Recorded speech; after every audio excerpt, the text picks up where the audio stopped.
talk about at parties. You want me on that wall. You need me on that wall. Keep this frequency clear. And now it's conspiracy. See, they've made that something that should not be even entertained for a minute, that powerful people might get together and have a plan. Doesn't happen. You're a kook. You're a conspiracy buff. You're watching The Truth is Viral, the only news program on the internet trusted to deliver the truth since 2008.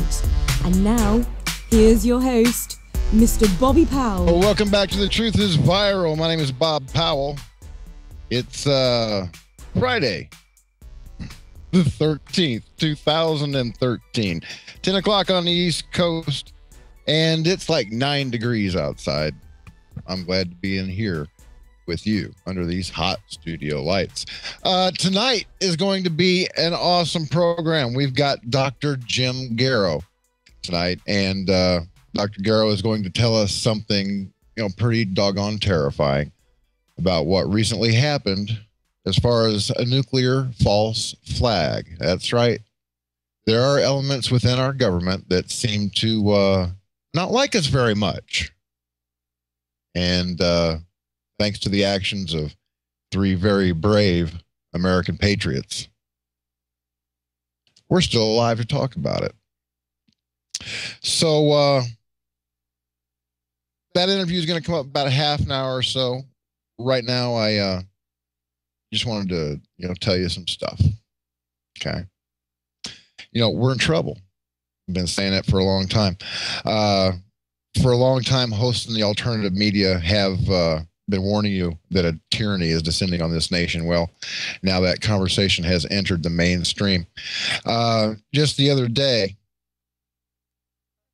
Professor Jonathan Turley testified before Congress that President Obama is exercising the very powers that the Constitution specifically denied to the executive branch. Let's see what Professor Turley had to say here real quick. Professor Turley, the Constitution's system of separated powers is not simply about stopping one branch of government from usurping another. It's about protecting the liberty of Americans from the dangers of concentrated government power. How does the President's unilateral modification of acts of Congress affect both the balance of power between the political branches and the liberty interests of the American people? Thank you, Mr. Chairman. The danger is quite severe. The problem with what the President is doing is that he's not simply posing a danger to the constitutional system. He's becoming the very danger the Constitution was designed to avoid. That is, the concentration of power in branch. This Newtonian orbit that the 3 branches exist in is a delicate one, but it is designed to prevent this type of concentration. There's 2 trends going on which should be of equal concern to all members of Congress. One is we've had the radical expansion of presidential powers under both President Bush and President Obama. We have what many once called an imperial presidency model of largely unchecked authority. And with that trend, we also have the continued rise of this 4th branch. We have agencies that are now quite large that issue regulations. The Supreme Court said recently that agencies could actually define their own or interpret their own jurisdiction. Yeah. So, yeah, they're making up their own rules as they go along, pretty much. Right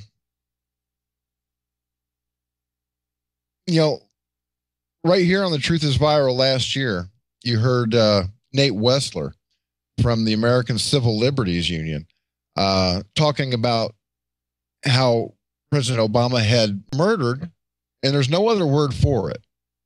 He murdered an American citizen, 3 of them, as a matter of fact. Anwar al-Awlaki, a man who had once been touted by the Obama administration and the Pentagon as a moderate Muslim that the United States could work with, somebody in their Muslim outreach, okay? One minute he's a great guy, they're feeding him steaks and champagne at the Pentagon, and the next minute he's the #1 terrorist in the world. Well, I have no doubt that Anwar al-Awlaki was a bad guy. I don't think he was a very nice person at all. But the fact of the matter is, he was an American citizen.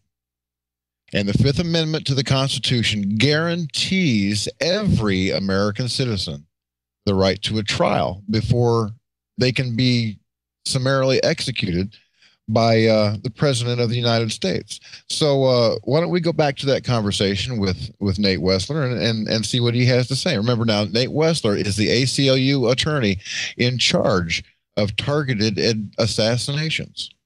As I've said 100 times at least, what makes these killings most disturbing is the fact that these American citizens were never charged with a crime in a court of law.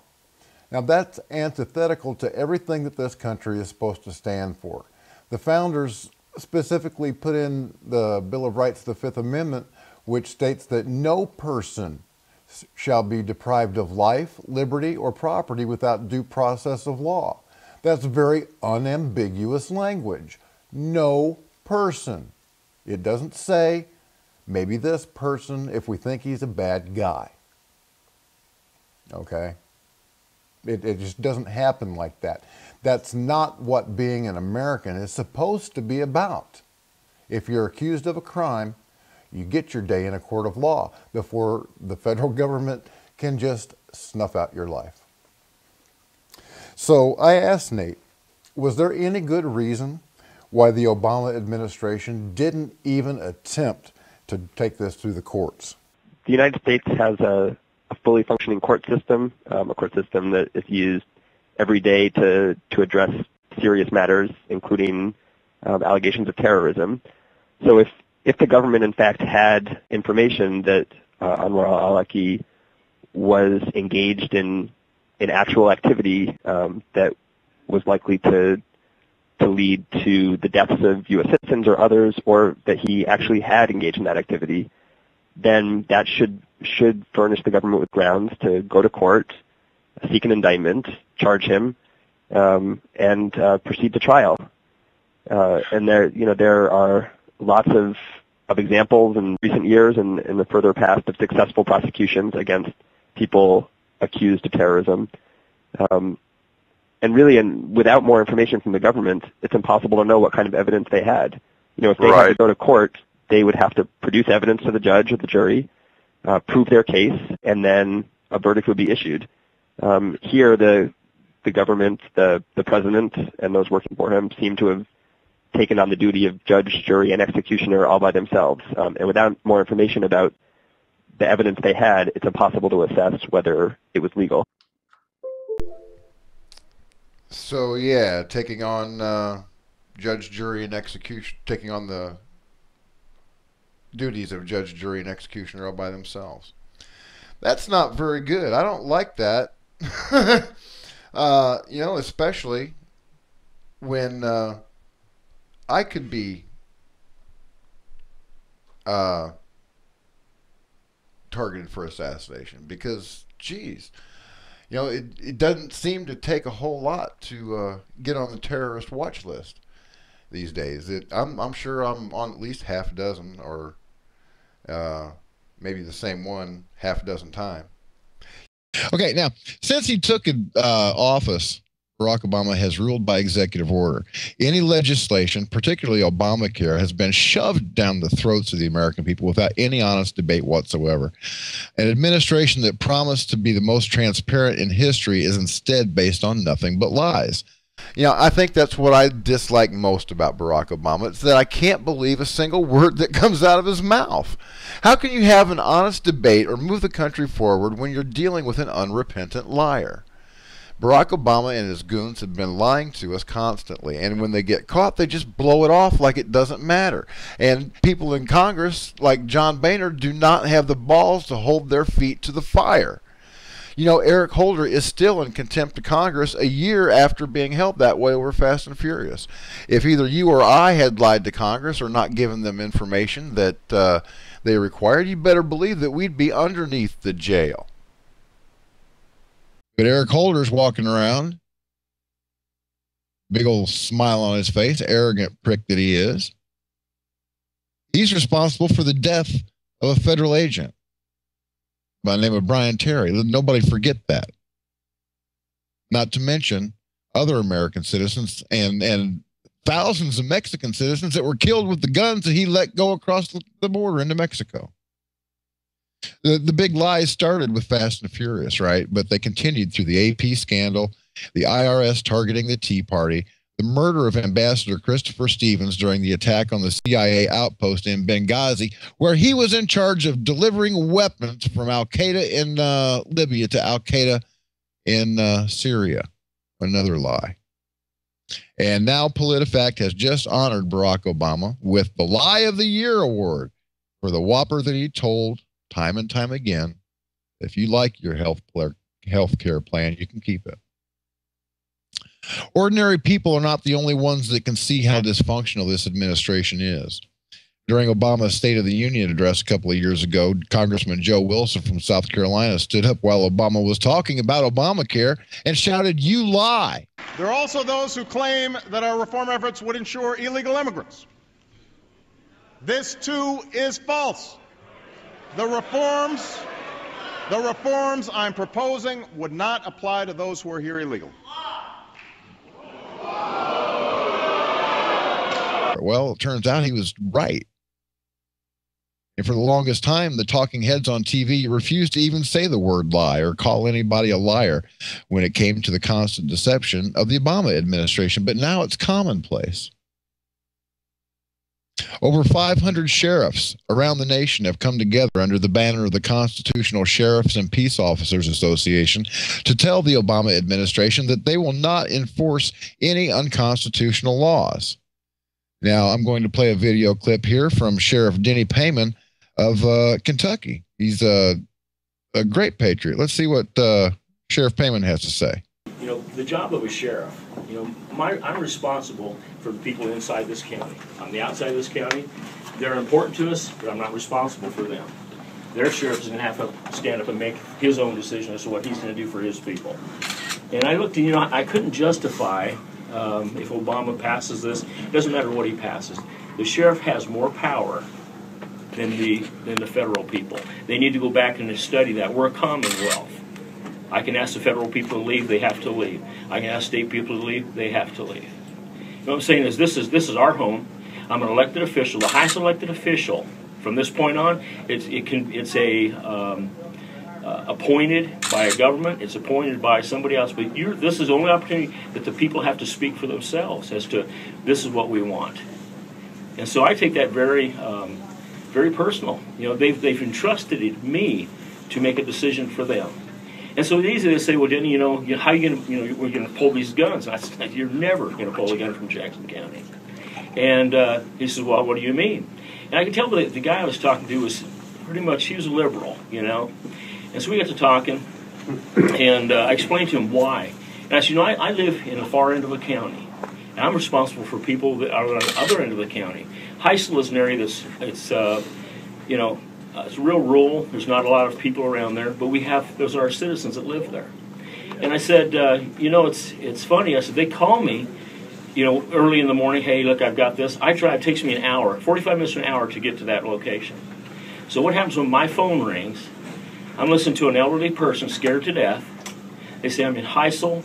There's somebody kicking at my front door talking about coming in here and killing me.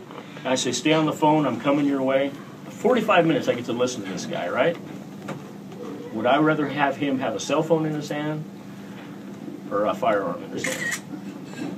Only thing I've ever told the people whenever I come to, when somebody's kicking and come in the front door, that's the only thing I ask, is I just have to listen to one side of the story. It's pretty easy. That person has no right to be coming through their front door at any hour, making demands, making threats, making anything. I can't get there quick enough to help those people. My best help to them is to let them keep their firearm. So that's how I can justify an elderly person keeping a firearm. I can justify a young person keeping a firearm. There's nobody I really don't understand that doesn't need to have one. You know, just like when we come into a group, I look at people, and I know who packs and who doesn't pack. Some of them legally, some of them illegally. You know, but that's their right. The Second Amendment makes that very clear, and our forefathers made that very clear. Otherwise, they would have been so high on the amendment, it would have been down the list someplace. But it was so important to them. And you know, I look back today, and this is the part that's emotional to me, is I would be ashamed if one of them was in this room right now and having to listen to what we're having to talk about. I would be ashamed to have them sit here and listen to all the people that have given their lives for this right for us. And we just give it up so flippantly just because somebody says so. If we did everything that somebody says so, we would not be a country today. Yeah, well, I'm not going to give it up. I don't care who says what. Danny Payman's not the only sheriff. There's a great sheriff in Wisconsin, goes by the name of David Clark. And Sheriff Clark is afraid that there is going to be a second American Revolution. Let's see what he's got to say. Well, the question was, would I participate in assisting the feds coming into states and going into homes and taking everybody's gun away? And I said, I would not be a part of something like that. And I said, one of the reasons is I wouldn't want to get shot, because the American people are only going to put up with so much before they push back. And I said, if the feds tried to do that, disarm this country, I said, you would see an uprising and maybe a version of the Second American Revolution because of that. Just read the Declaration of Independence. You know, it's right in there. So it was talking about the feds coming in and going into homes, forcing their way into homes and removing firearms. I mean, the thought is preposterous. The thought is not just preposterous, it's pretty doggone scary. Now, here in the great state of Michigan, the National Defense Authorization Act was nullified by a unanimous vote in both the Michigan House and the Michigan Senate. Not once, but twice. And it's now a criminal act for any employee of the state of Michigan, from a file clerk to a National Guardsman, to assist the federal government in the arrest of anybody without probable cause and a proper warrant.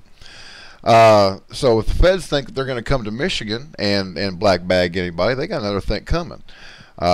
I've spoken with law enforcement officers all over the state and all over the country, and with the exception of one very scary conversation that I had with a Michigan state trooper, they've all told me that they intend to honor their oath to uphold the Constitution. And I've got faith that members of our military will do the same.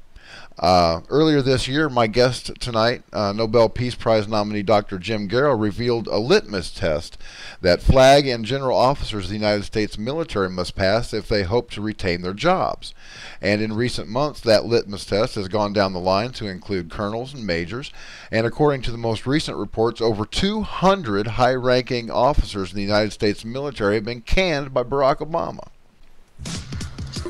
And we'll be back in just a few minutes with my special guest, Dr. Jim Garrow. So stay right where you are.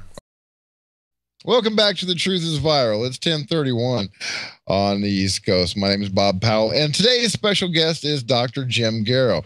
Dr. Garrow was on The Truth is Viral a few weeks ago, and he told us about this Marxist Muslim takeover that Obama has got planned.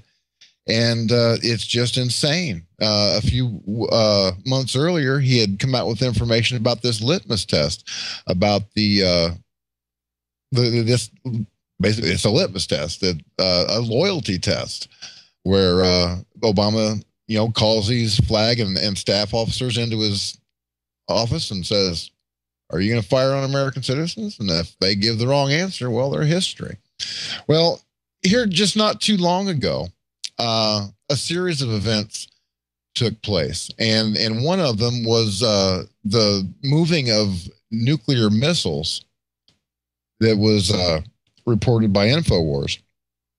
And Senator Lindsey Graham said that there could be a nuclear attack on South Carolina, and just that exact same day, there was a seismic event off the coast of South Carolina, and information regarding that shows, just looking at the seismometer readings, it's identical to the what do I want to say? It's identical to the pattern that would be created by a nuclear bomb, as opposed to plates shifting. And Dr. Garrow has a lot of information on this. There are three people that we have to thank for averting what could have been a disaster that might have killed millions of people. And Dr. Garrow, welcome back to The Truth is Viral. I apologize for the rough start there. I wasn't expecting that little bit of excruciating pain to just stab me in the back, but it's gone now, and I'm glad to welcome you back to the show. Can you tell us about who these men are? Where did you come across this information, and who are they, and what did they do? Well, they're actually military officers of the rank of general, two of them, and one admiral. And as you point out, what they had done was they had analyzed the orders that were being given them by the President of the United States for the movement of warheads. The targeting, of course, of those warheads was going to be to install them on missiles. And they understood, by virtue of what it was that was being asked for, and information coming from the lower ranks, who were informing them that, in fact, the missiles themselves, the other orders that were going out showed them that the missiles themselves were not what they initially thought, which would be that it would be a deep penetration, kind of a bunker buster, low-yield nuclear device. In fact, what was being asked for in separate order was that collars, and to join the weaponry, the actual warhead to a missile, there's a collar that's used, and the specific collars that were being asked for by order were the type that were being used for the attachment of an EMP style of nuclear weapon. So they realized that that was going to be the use of it. And that got them thinking about, wait a minute, what is going on here? Because the missiles themselves were, maximum 800-mile range. These were not going to be used outside the United States. They were going to be used inside the United States. And the three zones that were being prepared ahead of time, the three sites for the missiles to be launched from, showed them that this was not in the best interest of the American citizenry. It was actually going to be targeting them. And of course, what you know sites what an were EMP targeted? Do you know? I'm sorry? What sites specifically were targeted? Do you know? I do know, but I can't say. If I start putting out, for example, I can't give their names. I can't give the sites because I've signed the Official Secrets Act. It's part of my 45 years in covert operations. Okay, so you mean that these military bases would have been targeted? I'm sorry? Do you mean that military bases would have been targeted? No, but it's where it would have been in the atmosphere. High in the upper atmosphere, such that the EMP device would go off, and something called the Compton effect would increase the yield of the EMP. And what Mr. Obama was aiming for, and if you remember, you identified the date, I think October 7th and 8th. Lindsey Graham, of course, made his statements, which were, kind of crazy. They were out of whack. He mixed up his information or was given false information. And the EMPs themselves were going to target an area such that if the timing had been proper with the 11-year cycle of the sun flips its polarity every 7 years. 22 years ago, 2 cycles ago, when it flipped its polarity, the EMP, the natural EMP from the sun, was sufficiently strong that it wiped out the power grid of Quebec and much of New England. I don't know if you remember that, but that was an EMP from the sun. But if there's a combination of an EMP from the sun, the magnitude that it normally would yield, and these EMPs and the Compton effect, it would have meant that the entire United States would have been blanketed by this EMP, and a very strong one, such that all the electrical grid would cease to function, all computer systems would cease to function, transportation would die, everything, all the support systems that relied on computer systems would have died as well. So And the long and the short of it is, if your listeners would like to read a book, I'll tell you there's a book that you should read. It's a fiction, but it comes the closest that I've seen to really looking at what would be the eventualities, what would be the step-by-step things that society would go through if an EMP device actually went off and did what this could have done. And the name of the book is 1 Second After. I'd recommend that they read it, because what you're looking at is exactly what would have happened had the president, his orders been followed to a T, but these two generals and this one admiral blocked him because they realized what he was doing. And so they disobeyed the orders, and what they did was say to him that he was violating all the protocols, the safety protocols, in his demand. So it was a legitimate thing. As we sign our oath, it says that we will obey lawful orders, if you remember that, lawful orders. And these people recognize that these were unlawful orders. And now, two of these generals that were fired were commanders of their respective nuclear wings, weren't they? They were in charge of the nukes, yeah. One for the Army and one for the Air Force, yes. They were the top dogs, number 1 and 2.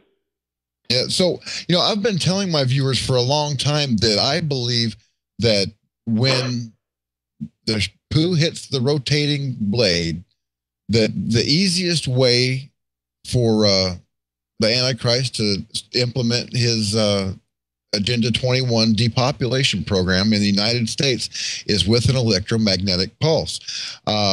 You can't see it, but there's going to be a pop-up window right here.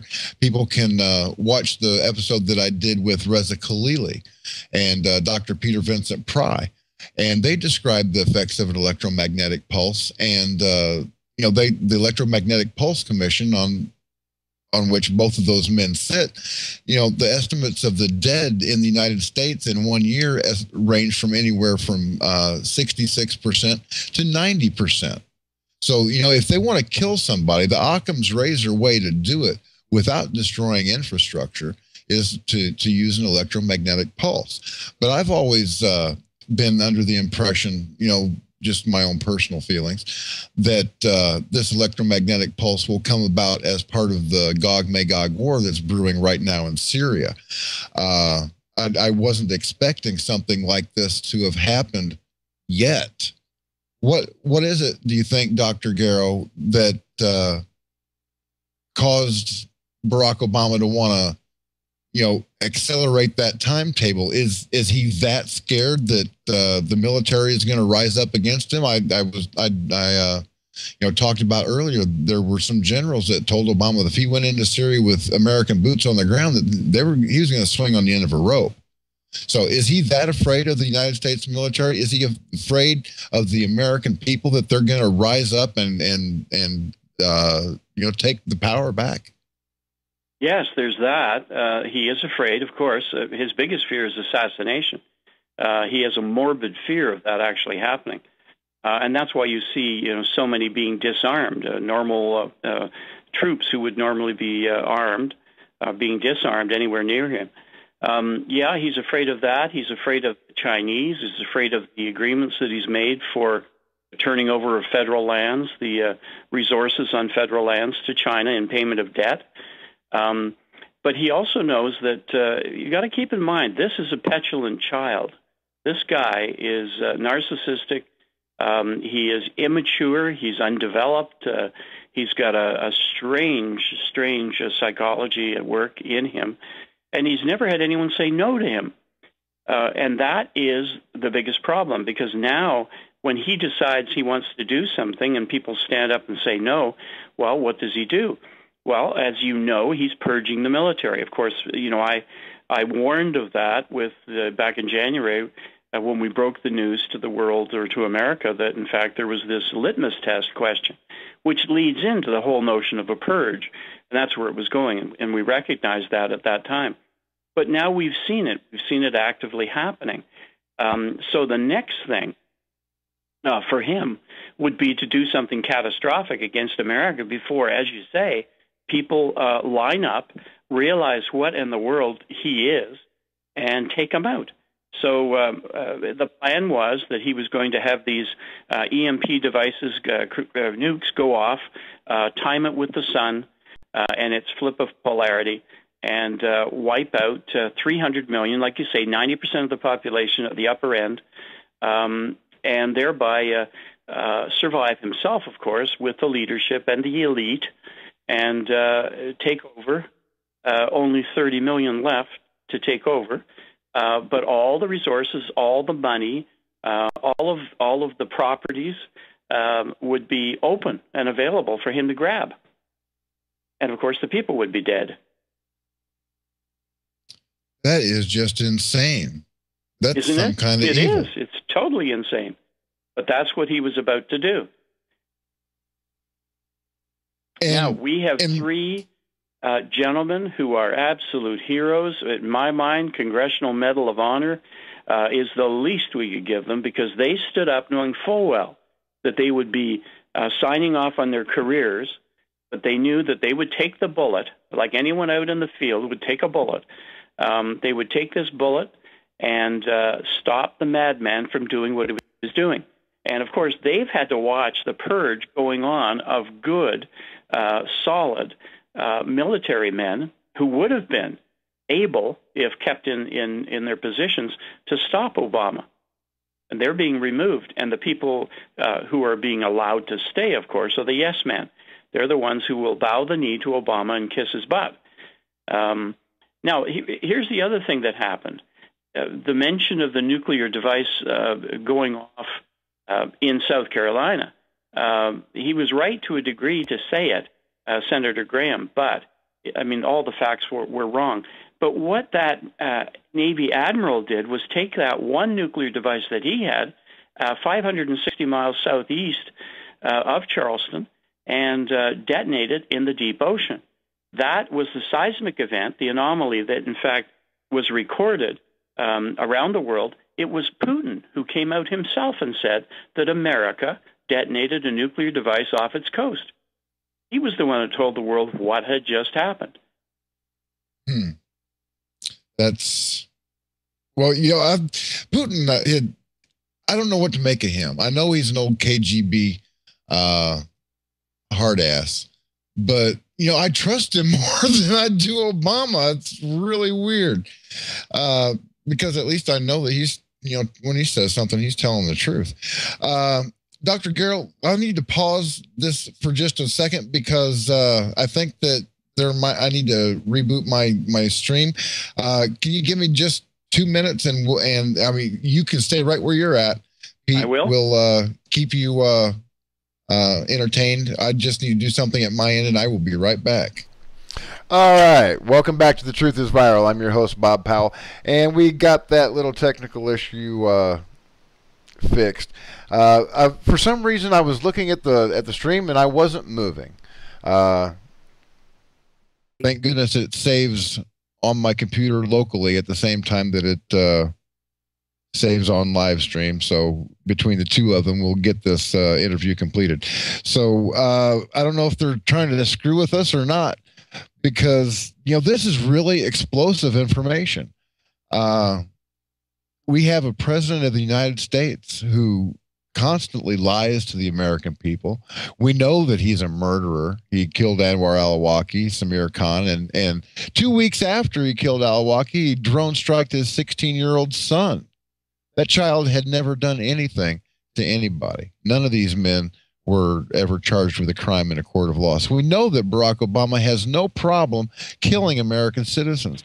But I never I've thought about it, it's just hard to wrap your head around a man wanting to murder 300 million Americans. Well, he has signed on. Think about what he signed on to. Agenda 21, population control of the world. They wanted a reduction of 300 million people. Actually, it's 600 million that they actually want. 300 million from North America was just a bonus. For those people who believe that the Earth is overpopulated, which of course we know it is not. That's a false assumption. But for him to play the game and go along with that. It fits the kind of man he is. The agendas that he is following have nothing to do with the safety and security of America or the oath that he, in fact, took. His loyalties lie somewhere else. I believe, of course, that he's a Muslim Marxist, and his abeyance is to Allah and the taking down of the great Satan, which, of course, we are. So we have a real problem here. He's recently had Valerie Jarrett scooting all over the Middle East, making secret deals with Iran. That was revealed by Reza Khalili on my show a year before this most recent secret deal with Iran. What is it with him and secret deals with Iran? This is something that I don't understand about Obama. Well, have a look at it. Looks like he's playing both sides against the middle, because he's supporting openly Sunni terrorists from Al-Qaeda, and he's also pursuing backdoor deals, basically giving away the keys to the kingdom to the Iranians, allowing them to continue to enrich uranium, and lifting the sanctions that were working and almost collapsed their economy. So it seems like he's gallivanting around with the most extreme elements from both Shia and the Sunni side in the Muslim world. What is that? Usually these two groups want to, just blow each other's mosques up. So how's that working out? Well, as it's a direct result of the advice he's getting from the from the Iranian who works for him and runs America when he's off gallivanting, doing his teleprompter tours and raising money. Of course, I'm referring to Valerie Jarrett, and that is, that's the case. She is a Muslim Marxist Iranian. Okay, now I'm still kind of confused on the Shia and Sunni connection, because Reza Khalili told me that they are working together. What information do you have as far as Shia and Sunni working together to attack the United States? Because, I'm hearing it from other people. Do you know anything about that? Well, yeah, and they will always coalesce. They'll always come together when it comes to an ally of Israel or Israel proper. So the only reason that we're described as the Great Satan is because we're so big. we're the great power of the world. But the target itself, other than the fact that we are a Christian, Judeo-Christian nation, which of course just is an abomination to them, we have the fact of the hatred of Israel. They want to see it wiped from the face of the earth. And of course, what is standing in the way is America. Okay, well, Dr. Garrow, what's next? What can we expect next from this monster in the White House? Well, he's been thwarted. As I've said, he's rarely ever been, no one has really stood up to him and said no. He's just had 3 officers do that. Now, here's the thing that I think is wonderful. We've got an ally, and the name of our ally is God. Amen. The switching of the sun's polarity did not take place. And that's the first time in recorded history this ever happened. So God prevented the natural turning of the sun, the natural switch of polarity in the North Pole and the South Pole to take place. The North Pole switched as per usual. The South Pole fizzled. So we have an intervention by God that would have prevented the disaster from being as large as it could have been. We have 3 men who stood up. And man, there are modern-day Shadrach, Meshach, and Abednego. Those 3 dudes who stood up to the king, who said, you must bow the knee to this God that I've fashioned. And they said, no, we cannot bow.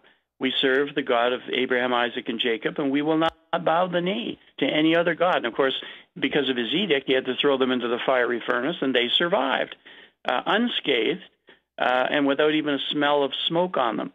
Well, we have just come through an event very similar.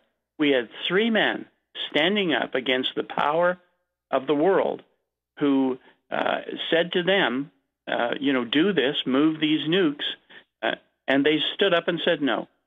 And then God intervened and stopped the sun from switching. Well, thanks to 3 brave men and our Father in heaven, we are here to talk about it.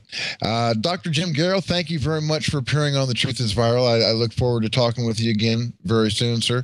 I'm sure I won't talk to you again before Christmas. So, until then, Merry Christmas to you and your family, and please stay safe. Like I said, I want to talk to you again sometime. Thank you for watching The Truth is Viral with your host, Bobby Powell. Make sure to follow The Apocalypse on Twitter at The Truth is Viral. Like The Truth is Viral on Facebook, and if you can, please remember to donate to the cause via PayPal at www.bobpowell.blogspot.com. Smack, run